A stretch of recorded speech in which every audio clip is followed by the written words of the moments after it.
بسم الله والحمد لله والصلاة والسلام على سيدنا محمد وعلى آله وصحبه مواله ودي تملكاتوች السلام عليكم ورحمة الله تعالى وبركاته ዛሬ ይዤላችሁ የመጣሁት አጭር ርዕስ እኛና ቁርአን የሚል ነው። እንግዲህ ቁርአን የአላህ ቃል ነው። አላህ ደግሞ ለማንም ማያደላም መስፈርትና ሚዛን ነው የሚያስቀምጠው። ይሄንን ስሩ ትወደዳላችሁ፣ ይሄን ከሰራችሁ ደግሞ አላህ ጋር ትጣላላችሁ ነው።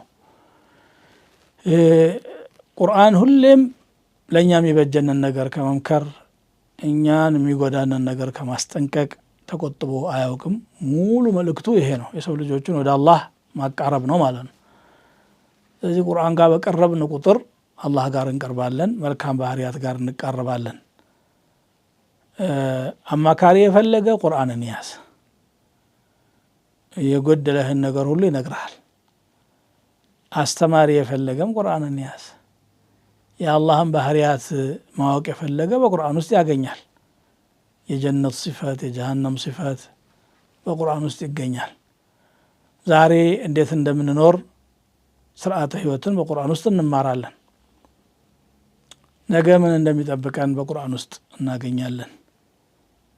ስለዚህ ትርሚዚ በዘገቡት ሐዲስ እንደመጣው ፊህ ኸበሩ ማ ቀብለኩም ወሑክሙ ማ በይነኩም ወነበኡ ማ ባዕደኩም፣ ከበፊታችሁ የነበረው ታሪክ በሱ ውስጥ አለ።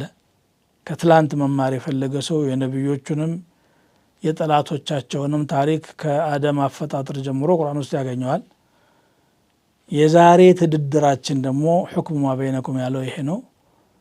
ባል ከሚስቱ ጋር፣ ሚስት ከባሉ ጋር፣ ጎረቤት ከጎረቤቱ ጋር፣ መንግስት ከህዝብ ጋር፣ ህዝብ ከመንግስት ጋር እንዴት መኖር እንዳለበት ሙሉ ስርዓት ነው። እንግዲህ ህጎቹ ሙሉ የተሟሉ ናቸው። ቁርአን የህይወት መመሪያ ስለሆነ ማለት ነው።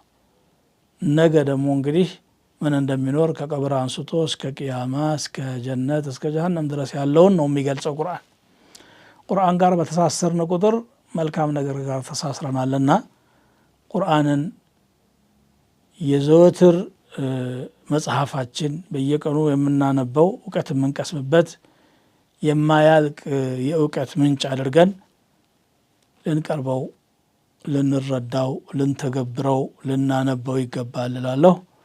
ወጀዛኩም አላሁ ኸይረን። ወሰላሙ ዓለይኩም ወረሕመቱላህ ወበረካቱ።